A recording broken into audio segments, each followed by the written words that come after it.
సరే, నిన్నటి దినాన ఈ అనువాదాన్ని గురించి జస్ట్ ఒక్క మాట చెప్పుకొని మనం వదిలేసాం. ఒకప్పుడు బైబిల్ అనువాదం అనేది ఒక నేరంగా పరిగణించబడేది.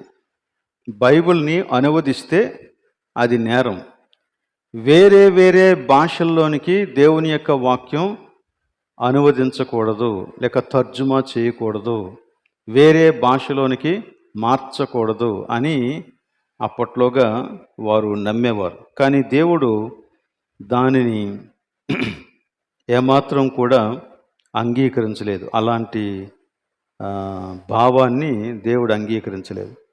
అయితే మొట్టమొదటిగా యేసుక్రీస్తు ఉన్నటువంటి కాలంలో వారికి ఈ లేఖనాల సంకలనం ఉండేది. యూదుల ద్వారా ఆ యొక్క లేఖనాలు వారికి ఉండేవి.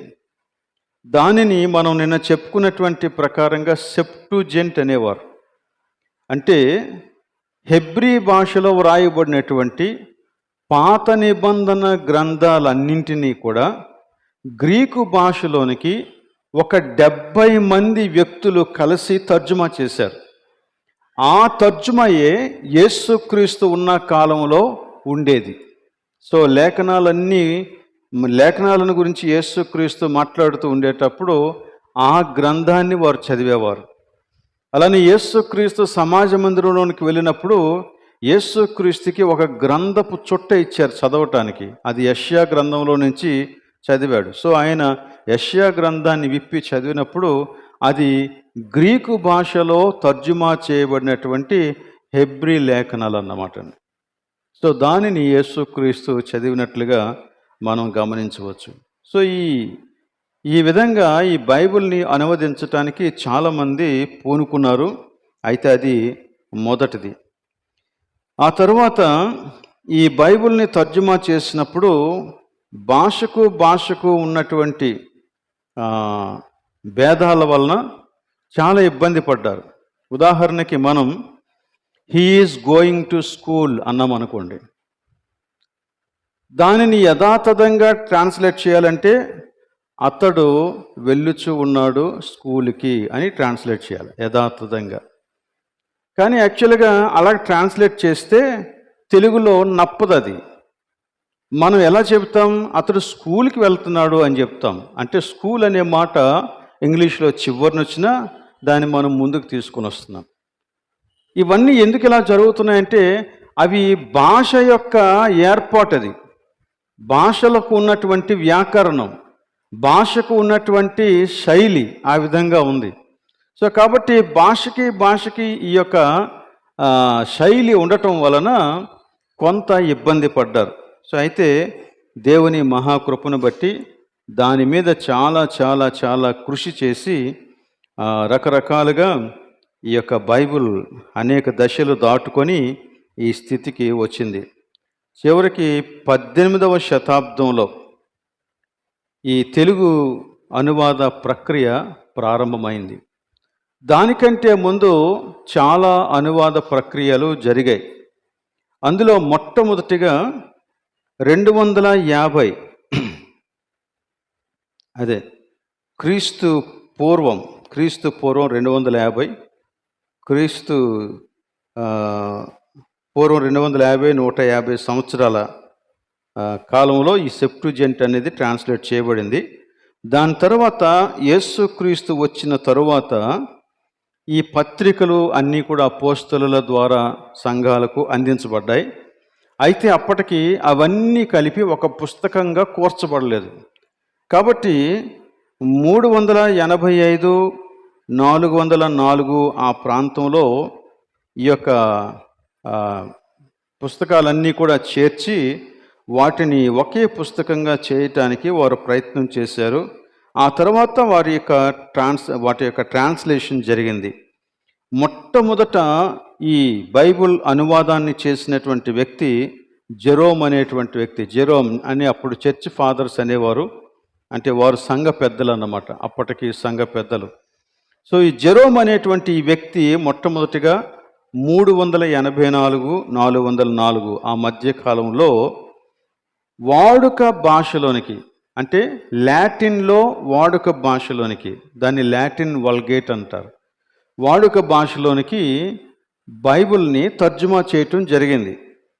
ఆ తర్వాత 700 సంవత్సరాల నుంచి 1000 సంవత్సరాల వరకు ఏవో కొన్ని భాగాలు, బైబిల్లో కొన్ని భాగాలు మాత్రమే వారికి అవసరమైన మేరకు తర్జుమా చేసుకున్నారు, కానీ పూర్తిగా బైబిల్ అంతటిని తర్జుమా చేయలేదు.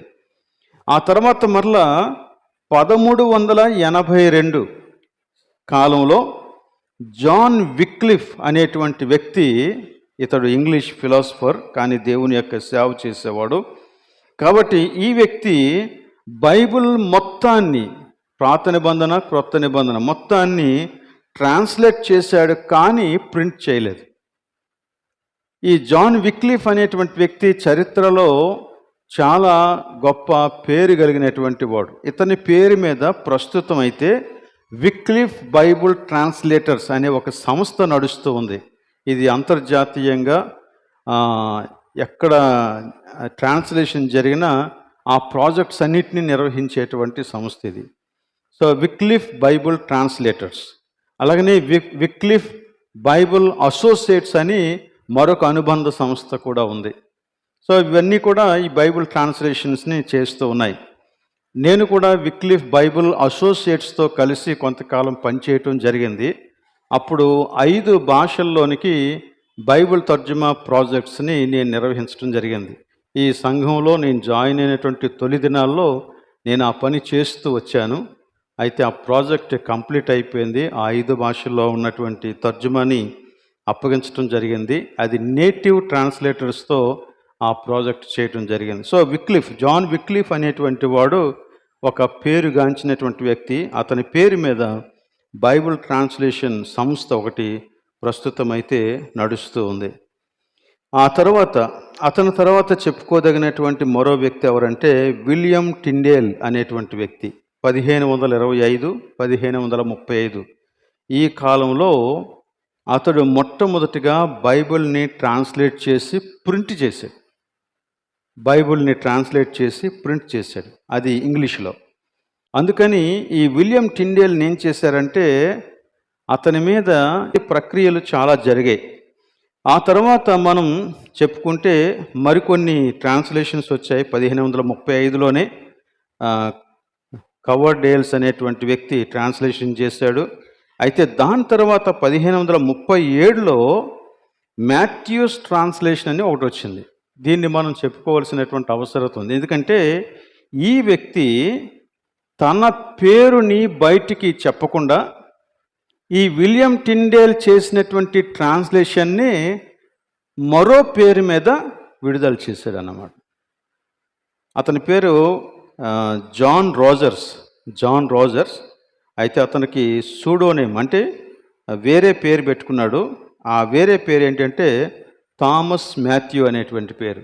ఆ పేరు మీద ఈ విలియం టిండేల్ చేసినటువంటి బైబిల్ ట్రాన్స్లేషన్ని విడుదల చేయటం జరిగిందన్నమాట.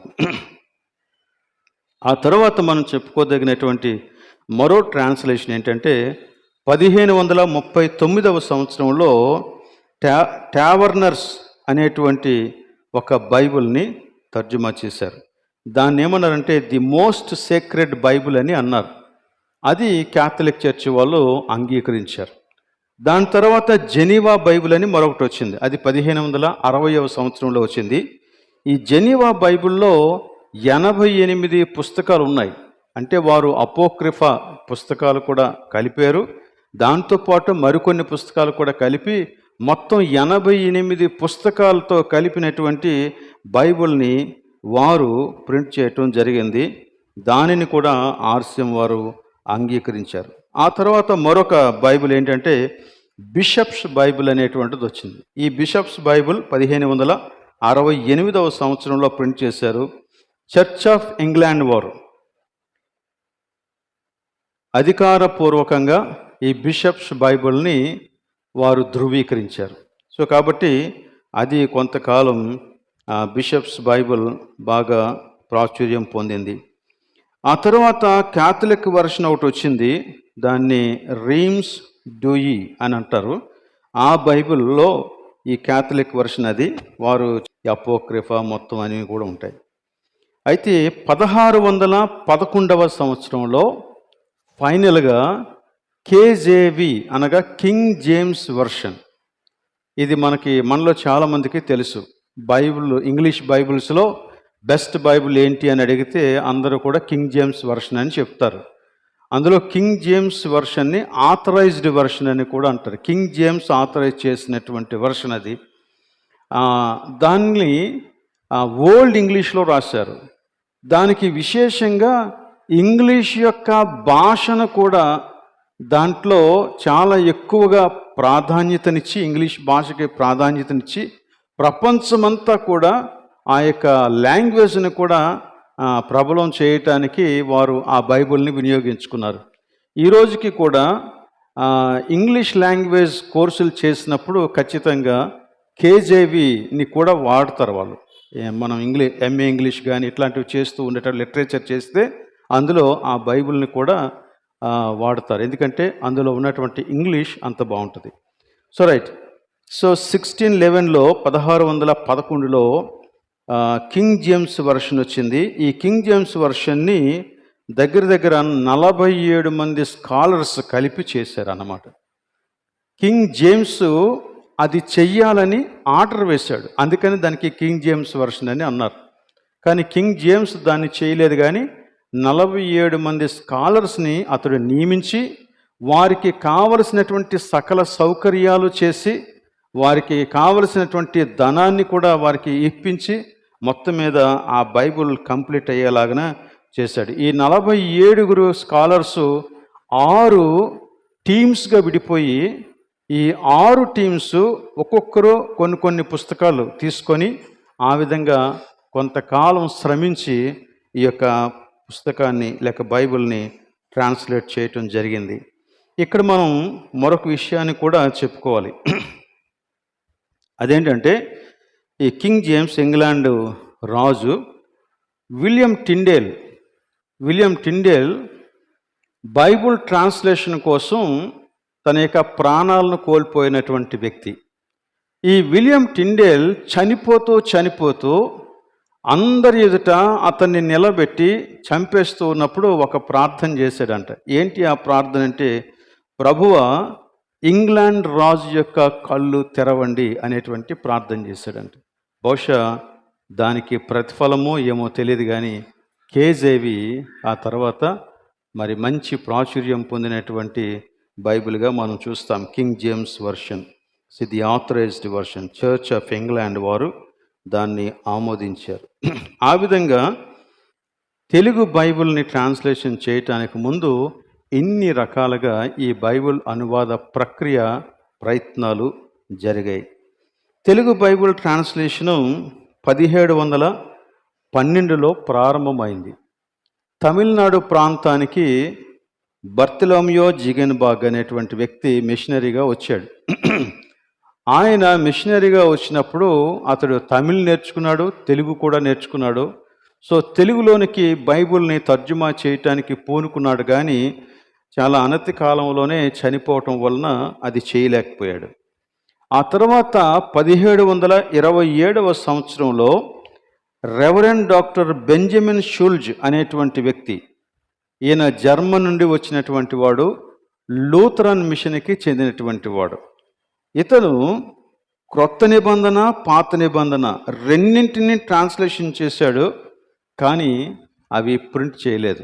దీని గూర్చినటువంటి విషయాలు మీకు బైబిల్లో తెలుగు బైబిల్ అనువాదం అనేటువంటి శీర్షికలో మీకు ఇవి దొరుకుతాయి కొంతవరకు. సో ఈయన యాక్చువల్గా ట్రాంక్ బార్ మిషనరీగా వచ్చాడు, లూథరన్ మిషనరీ. అక్కడికి వచ్చి ఆయన ఈ పని చేయటానికి పూనుకున్నాడు, కానీ దాన్ని ప్రింట్ చేయటానికి కుదరలేదు. ఆ తర్వాత 1742లో ఫిలిప్ అనేటువంటి మరో వ్యక్తి, ఈయన కూడా జర్మన్ లూథరన్ మిషనరీయే. అతడు మద్రాసులో ఉండి ఈ యొక్క బైబిల్ ట్రాన్స్లేషన్ని చేయటానికి పూనుకున్నాడు. ఆయన తమిళంలోని చేశాడు, తెలుగులోను కూడా చేశాడు. అయితే అతడు చేసినటువంటి దానిని కూడా ప్రింట్ చేయలేకపోయారు. ఆ తర్వాత మరలా 1795వ సంవత్సరంలో కెప్టెన్ జేమ్స్ డాడ్స్ అనేటువంటి వ్యక్తి, స్కాటిష్ మిషనరీ, ఈయన ఈస్ట్ ఇండియా కంపెనీలో ఒక అధికారిగా పనిచేస్తూ ఉండేవాడు. కానీ ఇతనుకున్నటువంటి ఆసక్తిని బట్టి బైబిల్ ట్రాన్స్లేషన్ని టేకప్ చేశాడు.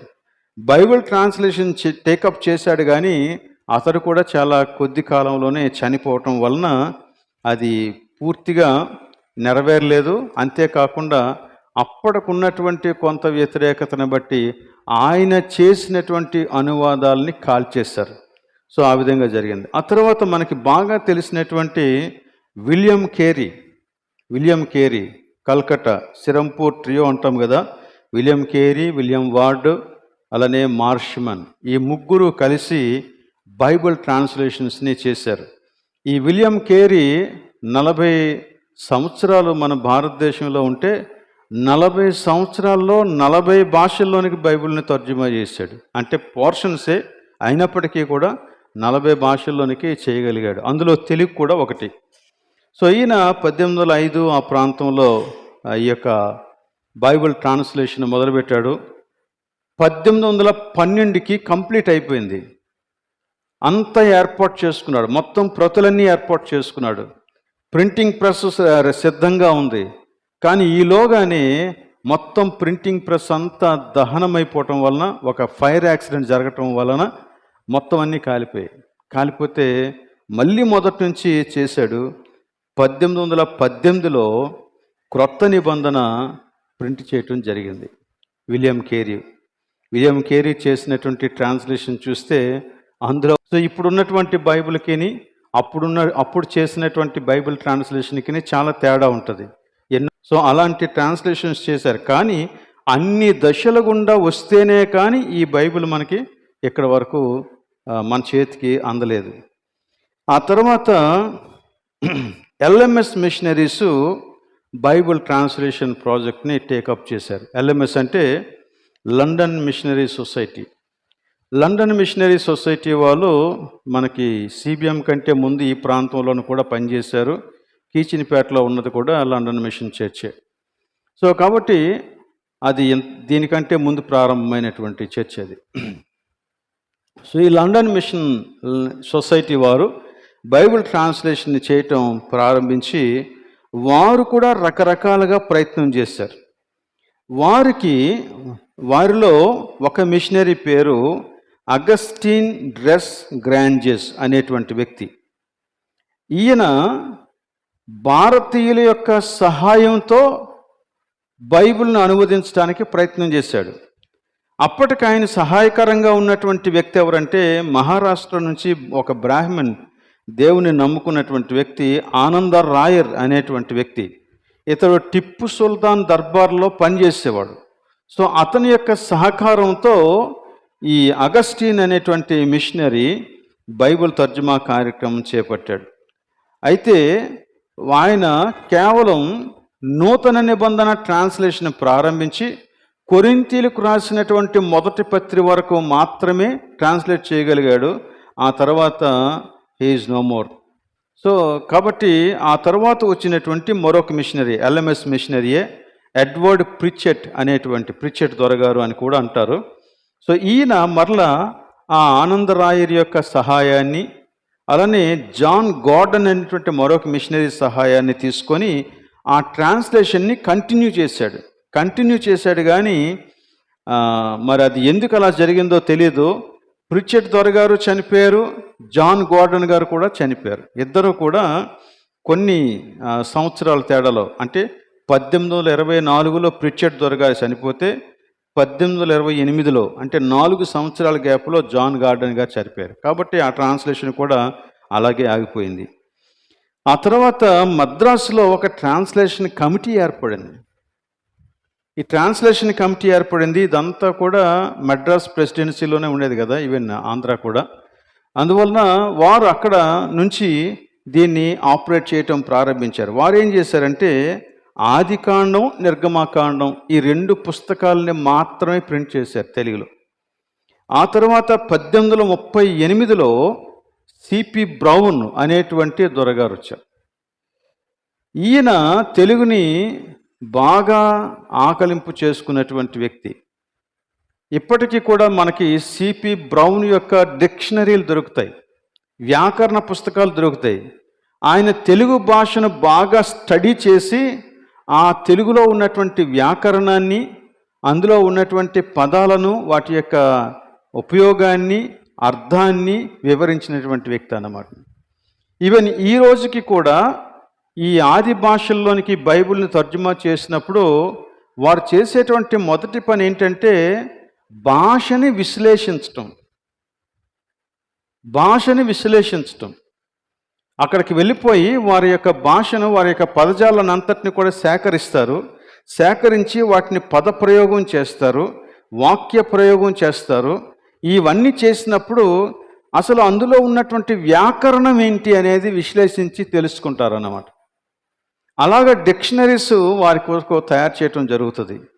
అవి ముందు జరిగితేనే ఆ తర్వాత మిగిలినటువంటి అనువాద ప్రక్రియ అంతా కూడా ప్రారంభమవుతుంది. ఈ సిపి బ్రౌన్ కూడా అలాగనే ప్రయత్నం చేశాడు. లూకా సువార్త ప్రింట్ చేయటం జరిగింది. ఆ తర్వాత 1853లో బ్రౌన్ అనువదించినటువంటి Telugu copy London Bible house లైబ్రరీలో పెట్టారు, లండన్లో ఉంచారు. కానీ అది పూర్తిగా అప్పటికి ప్రింట్ కాలేదు. ఆ తర్వాత 1854లో ఓటీని, పాత నిబంధన గ్రంథాన్ని 1857లో సవరించినటువంటి బైబిల్ని ప్రింట్ చేయటం జరిగిందన్నమాట. అంటే కొన్ని లోపాలు అటు ఇటుగా ఉన్నప్పుడు వాటిని మరలా కూర్చొని దాన్ని సవరించడం జరిగింది. ఇన్ని రకాలుగా కొంతమంది ఇండివిజువల్స్ మాత్రమే ప్రయత్నం చేస్తూ ఉన్నప్పుడు పని సజావుగా జరిగేది కాదు. ఏ కారణం చేతనైనా ఆ వ్యక్తి చనిపోయినా, లేక ఆ వ్యక్తికి అనారోగ్యం వచ్చినా, లేక ఆ వ్యక్తికి తగినటువంటి సహకారం లభించకపోయినా, లేదా ఆ వ్యక్తి వేరే చోటికి వెళ్ళాల్సి వచ్చినా ఆ పని ఆగిపోయేది. కాబట్టి బాగా ఆలోచించి ఏం చేశారంటే 1844లో ఒక ట్రాన్స్లేషన్ కమిటీని ఏర్పాటు చేశారు. అందులో ఎక్కువ శాతం ఎల్ఎంఎస్ మిషనరీలే ఉన్నారు. లండన్ మిషనరీ సొసైటీ నుండి వచ్చినటువంటి మిషనరీలే ఎక్కువ శాతం ఉండేవారు. అందులో మనం విశేషంగా చెప్పుకోగలిగినటువంటి వ్యక్తులు ఆర్డి జాన్స్టన్ అనే ఆయన ఒకడు, ఇంకొక ఆయన జేడబ్ల్యూ గార్డన్. అంటే ఇంతకుముందు మనం జాన్ గార్డన్ గురించి విన్నాం. ఆయన ట్రాన్స్లేషన్ చేస్తూ చనిపోయాడు కదా, ఆయన యొక్క కుమారుడే జేడబ్ల్యూ గార్డన్. సో వీరిద్దరు కూడా ఈ ట్రాన్స్లేషన్ కమిటీలో చెప్పుకోదగినటువంటి వ్యక్తులని మనం చెప్పవచ్చు. అప్పుడు ఒక కమిటీ ఏర్పడింది కాబట్టి ఈ కమిటీ అంతా కూర్చొని బైబిల్ని తర్జుమా చేయటం ప్రారంభించారు. 1860లో మద్రాస్ ఆక్సిలరీ వారు మొట్టమొదటి తెలుగు బైబిల్ని ముద్రించేశారు. Madras auxiliary Bible society, Madras auxiliary వారు ఈ యొక్క బైబిల్ని ముద్రించడం జరిగింది. అప్పటికి వీరికి సహాయకులుగా ఉన్నవారు ఎస్ వార్డ్ లా అనేటువంటి వ్యక్తి, అలానే జాన్ హే అనేటువంటి వ్యక్తి. వీరి ఇద్దరి యొక్క సహకారంతో డైరెక్ట్గా గ్రీకులో నుంచి తెలుగులోనికి, మధ్యలో ఇంగ్లీషు ట్రాన్స్లేషన్స్ లేకుండా వెరిఫికేషన్కి ఇంగ్లీష్ను వాడారే తప్పించి గ్రీకులో నుంచి, హెబ్రీ భాషలోంచి డైరెక్ట్గా తెలుగులోనికి వారు తర్జుమా చేయటం జరిగింది. అప్పుడు సహాయకరంగా ఉన్నటువంటి వారిలో మొట్టమొదటి వ్యక్తి, మనం చెప్పుకోదగిన వ్యక్తి, తెలుగు వ్యక్తి ఎవరు అంటే తెలుగు క్రైస్తవ ఆది కవి అని పేరు కలిగినటువంటి చౌదరి పురుషోత్తం చౌదరి గారు, లేక చౌదరి పురుషోత్తం గారు. వీరు చాలా సహాయం చేశారు. ఆ తర్వాత అదే బైబిల్ని చదువుతూ ఉన్నప్పుడు చాలా తప్పులు కనబడ్డాయి. కొన్ని చోట్ల ప్రింటింగ్ మిస్టేక్ అయితే, మరికొన్ని చోట్ల అనువాదకులు చేసినటువంటి మిస్టేక్స్. దానివల్ల ఏం జరిగిందంటే కొన్ని చోట్ల వాక్యం యొక్క అర్థమే కంప్లీట్గా మారిపోయింది. సో అందుచేత దాన్ని మళ్ళీ సవరించాల్సిన పరిస్థితి ఏర్పడింది. అప్పుడు సవరణల కోసం, బైబుల్ ట్రాన్స్లేషన్ సవరణల కోసం సవరణల కమిటీ ఒకటి వేశారన్నమాట. ఈ సవరణల కమిటీ మరలా దాన్ని అంతటినీ కూడా రివ్యూ చేసి దానికి ఒక రూపాన్ని తీసుకొచ్చింది. అంతేకాదు, మన తెలుగు భాషలో ప్రాంతానికి ఒక మాండలికం, అంటే ప్రాంతానికి ఒక యాస ఉంటుంది, ఒక విధమైన పదజాలం ఉంటుంది. ఈస్ట్ గోదావరికి వెళ్ళిపోతే ఒకలాగా ఉంటుంది, శ్రీకాకుళం వైపుకి వెళ్ళిపోతే ఒకలా ఉంటుంది, మనకి విశాఖపట్నం భీమిలి ఒకలా ఉంటుంది, అలానే వెస్ట్ గోదావరికి వెళ్తే ఇంకోలా ఉంటుంది, కృష్ణాకి వెళ్ళిపోతే ఇంకోలా ఉంటుంది. సో ఇవన్నీ కూడా మాండలికాలు. అంటే ప్రతి ప్రాంతానికి ఒక్కొక్క భాష, ఒక్కొక్క పదజాలం వాడతారు, ఒక విధానంలో వాడతారు. కొన్ని కొన్ని మాటలు మనం మాట్లాడితే వారికి అర్థం కాదు, వారు మాట్లాడడం మనకు అర్థం కాదు. నేను ఒకసారి ఇప్పుడు అది తెలంగాణలో ఉంది, పెద్దపల్లి అనే ప్రాంతానికి వెళ్ళాను. ఈ పెద్దపల్లి అనే ప్రాంతానికి వెళ్ళినప్పుడు గొంగల పురుగును గురించి నేను వారికి చెప్పినప్పుడు గొంగల పురుగు అనే మాట వినియోగిస్తే వాళ్ళందరూ కూడా అర్థం కానట్టుగా చూశారు. అప్పుడు నేను వాళ్ళని అడిగాను, గొంగల పురుగు తెలుసా అని. వాళ్ళకి తెలియదు అన్నారు. నాకు చాలా ఆశ్చర్యం వేసింది, గొంగల పురుగు తెలియకపోవడం ఏంటి అని చెప్పి ఆ గొంగల పురుగు గురించి చాలామందిని అడిగాను. ఏమంటారు సార్, మీ వైపు గొంగల పురుగు తెలుసా?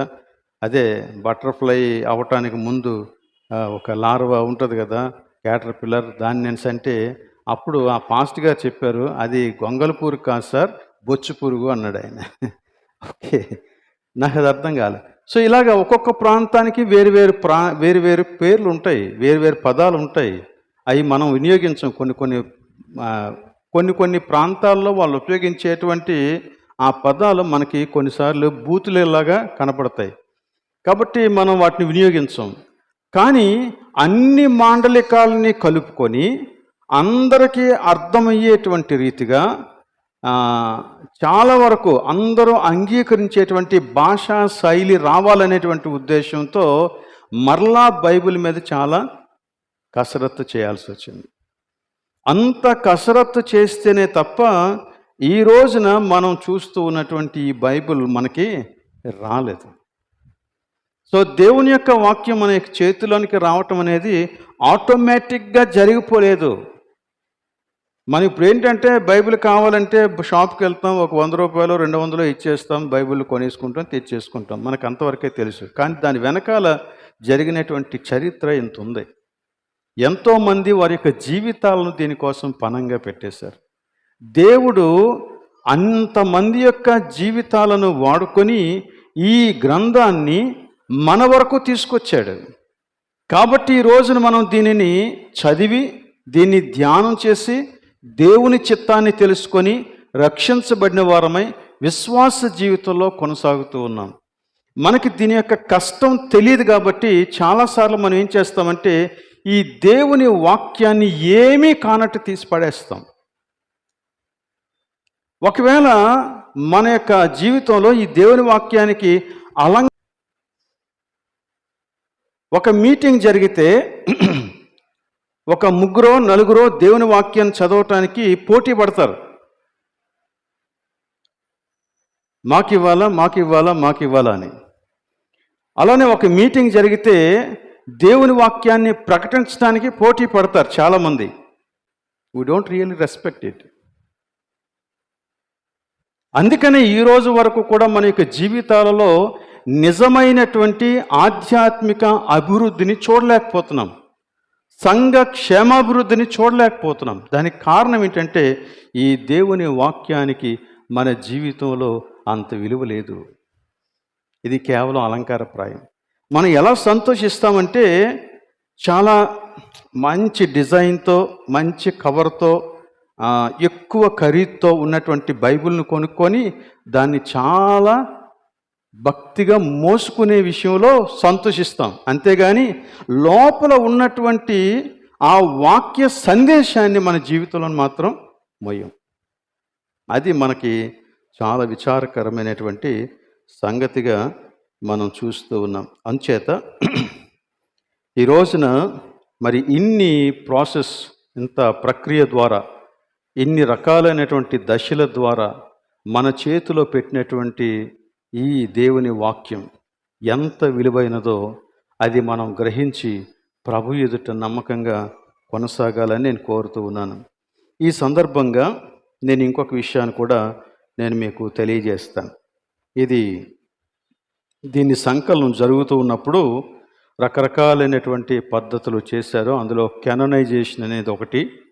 మొట్టమొదట క్లెమెంట్ ఆఫ్ రోమ్ 95వ సంవత్సరంలో, అంటే మొదటి శతాబ్దంలో 8 పుస్తకాలు ఉన్నటువంటి బైబిల్ని ఆయన సంకలనం చేశాడు. 8 పుస్తకాలే. ఆ తర్వాత పాలికార్ప్, ఈయన యోహానికి శిష్యుడు. యేసుక్రీస్తు యొక్క శిష్యుల్లో యోహాను ఉన్నాడు కదా, యోహాను సువార్త రాసినటువంటి యోహాను, ప్రకటన గ్రంథాన్ని రాసినటువంటి యోహాను, ఆ యోహానికి శిష్యుడు ఈయన పాలికార్ప్ అనేటువంటి వ్యక్తి. ఈయన 15 పుస్తకాలతో బైబిల్ని, అయితే క్రొత్త నిబంధన 15 పుస్తకాలతో క్రొత్త నిబంధనని ఆయన చూపించాడు చర్చ్కి. అది 108వ సంవత్సరంలో జరిగింది. ఆ తర్వాత ఇగ్నేషియస్ ఆఫ్ యాంటియోక్, ఆయన కూడా చర్చ్ ఫాదరే, చర్చ్ ఎల్డర్. అతనేం చేశాడంటే 7 పుస్తకాలతో కూడినటువంటి క్రొత్త నిబంధన గ్రంథాన్ని ఆయన ధృవీకరించాడు. అది 115వ సంవత్సరంలో జరిగింది. ఆ తర్వాత ఇరేనియస్ అనేటువంటి వ్యక్తి 185వ సంవత్సరంలో 21 పుస్తకాలతో కూడినటువంటి క్రొత్త నిబంధనని ఆయన ధృవీకరించాడు. ఆ తర్వాత హిప్పోలైటస్ అనేటువంటి వ్యక్తి 170వ సంవత్సరం 235వ సంవత్సరానికి మధ్యలో 22 పుస్తకాలతో కూడినటువంటి క్రొత్త నిబంధనని ఆయన ధృవీకరించాడు. అయితే ఆ తర్వాత అందరూ కలిసి ఈ యొక్క క్యాననైజేషన్ పద్ధతిలో అసలు క్రొత్త నిబంధనలో ఉండాల్సినటువంటి పుస్తకాలు ఏంటి, పాత నిబంధనలో ఉండాల్సినటువంటి పుస్తకాలు ఏంటి, వాటిని ధృవీకరించడం జరిగింది. ఈ క్రొత్త నిబంధన గ్రంథంలో ఈ పుస్తకాలను ధృవీకరిస్తూ ఉండేటప్పుడు వారు 3 విషయాల్ని ముఖ్యంగా పరిగణలోనికి తీసుకున్నారు.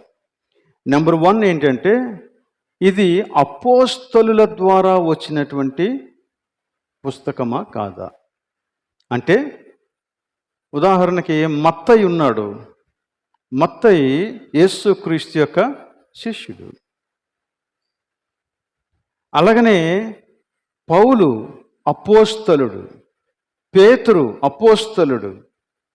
అలాగా మనం చూసుకుంటే వీరందరూ వ్రాసినటువంటి పుస్తకాలని అధికారయుక్తంగా అంగీకరించేసింది సంఘం. ఇక రెండవది లూకు రాశాడు. లూకా యేసుక్రీస్తు యొక్క శిష్యుడు కాదు, అపోస్తలుడు కాడు, కానీ అపోస్తలుల గుంపుతో తిరిగినటువంటి వాడు. సో అపోస్తలులు లూకా వ్రాసినటువంటి విషయాలను ధృవీకరించారు. కొన్ని చోట్ల పౌలు లూకాను గురించి ప్రియుడైన వైద్యుడు లూకా అని వ్రాస్తాడు, అంటే ధృవీకరించారు. సో ఆ రీతిగా ధృవీకరణ ఉన్నటువంటి పుస్తకాలను బైబిల్లో ఉంచారు. అది మొదటి క్రైటీరియా. రెండవది ఏంటంటే, అప్పటికి ఉన్నటువంటి ఆది సంఘాలలో ఈ పత్రికలకు విలువ ఉండేది. చాలా సంఘాలు అంగీకరించారు. అయితే కాబట్టి ఎక్కడైతే పూర్తిగా సంఘాలన్నీ అంగీకరించాయో ఆ పత్రికలను, ఆ పుస్తకాలని మాత్రమే తీసుకొని బైబిల్లో ఉంచడం జరిగింది. ఇక 3వ క్రైటీరియా ఏంటి అంటే, బైబిల్ ద్వారా లేక అపోస్తలుల ద్వారా దేవుడు ఏ సిద్ధాంతాలనైతే ప్రతిపాదించాడో, లేక ఏ సిద్ధాంతపరమైన మౌలిక బోధ అయితే దేవుడు అనుగ్రహించాడో, దానిలో ఉన్నటువంటి ఆ పరిధిలోనికి వచ్చినటువంటి పుస్తకాలను మాత్రమే బైబిల్లో ఉంచడం జరిగింది. ఇదంతా కూడా మనుష్యులు చేసినటువంటి పని కాదు, దేవుడే వారిని ఆ విధంగా నడిపించాడని మనం తెలుసుకోవాలి. ఎందుకంటే కానీ ఇక్కడ అలా జరగలేదు. వారు ఎంత యథార్థంగా దేవుని ఎదుట ఈ పని చేశారంటే, దేవుడే వారిని అంత యథార్థవంతులుగా ఉంచాడు. అందుకనే నిష్కల్మషమైనటువంటి చెరపని లేక చెడిపోని దేవుని యొక్క వాక్యం మనకి అందిందన్నమాట. సో దేవుడు ఈ పని చేశాడు. అందుచేత మనము ఈ బైబిల్లో ఉన్నటువంటి వచనాలను, ఇందులో ఉన్నటువంటి వాక్యాన్ని, సందేశాన్ని మనం హృదయమంతటితో అంగీకరించి దాని ప్రకారంగా జీవిస్తే అందులో ఉన్నటువంటి ఆశీర్వాదాలని మనం పొందుకుంటాం. రేపు మరికొన్ని సంగతులు బైబిల్ని గురించి మనం తెలుసుకుందాం. అయితే అంతవరకు ఈ విషయాల్ని మీరు ఆలోచించాలని నేను కోరుతూ ఉన్నాను. మీరు ఇంటికి వెళ్ళిన తర్వాత తప్పకుండా మీ బైబిల్స్ని ఓపెన్ చేసి దానికి ముందు పేజీల్లో కానీ వెనక పేజీల్లో కానీ ఉన్నటువంటి సమాచారం అంతటినీ మీరు చదవండి. మీకు చాలా విషయాలు తెలుస్తాయి. నేను చెప్పిన వాటికంటే ఎక్కువ విషయాలు ఇంకా అందులో ఉన్నాయి. కాబట్టి వాటిని మీరు తెలుసుకోవటం ద్వారా ఎంతో దీవెన పొందుకుంటారు. దేవుడి మాటలు దీవించునిగాక. ప్రార్థన చేద్దాం. అందరూ లేచి నిలువబడి ప్రార్థనలో ఏకీవించాలని నేను కోరుతూ ఉన్నాను.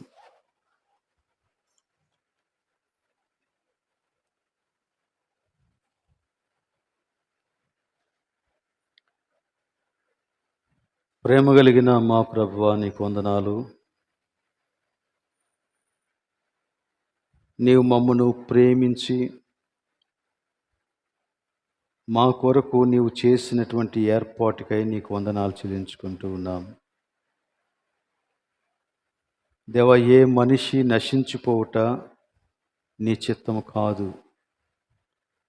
అందుచేతనే నీవు మా కొరకు ఈ విధంగా ఇన్ని దశల గుండా ప్రయాణం చేసినప్పుడు సహితం నీ వాక్యం కల్పితమైపోకుండా దాన్ని యథార్థమైన వాక్యముగా, నీతి వాక్యంగా, పరిశుద్ధ వాక్యంగా, నీ చిత్తాన్ని బయలుపరిచేటువంటి యథార్థమైన వాక్యంగా నీవు మా కొరకు నిక్షిప్తం చేసావు గనక నీకు స్తోత్రం చెల్లించుకుంటూ ఉన్నాం. ఎంతోమంది నీ సేవకులు ఈ వాక్యాన్ని కాపాడటం కోసం వారి ప్రాణాలను త్యజించారు. దేవా, నీకు స్తుతులు చెల్లించుకుంటూ ఉన్నాం. ఈ రోజున మేము మా చేతుల్లో ఉన్నటువంటి ఈ గ్రంథాన్ని చులకనగా చూడకుండా దానిని మేము మా యొక్క హృదయంలోనికి తీసుకోవటానికి సహాయం దయచేయండి.